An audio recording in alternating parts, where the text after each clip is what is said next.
کیا آپ کو معلوم ہے کہ آپ کے سسرالی رشتوں میں سے کون سا رشتہ آپ کے لیے موت ہے؟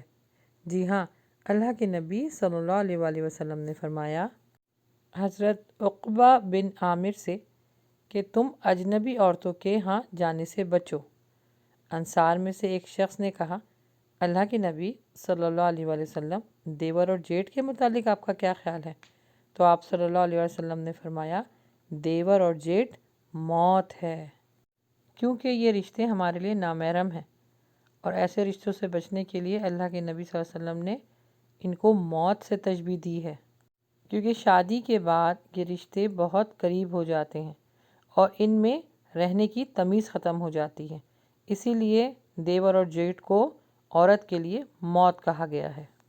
یہ ہمارے لیے شریعت نے لاگو کیا ہے کہ ان سے پردہ کرنا بھی فرض ہے۔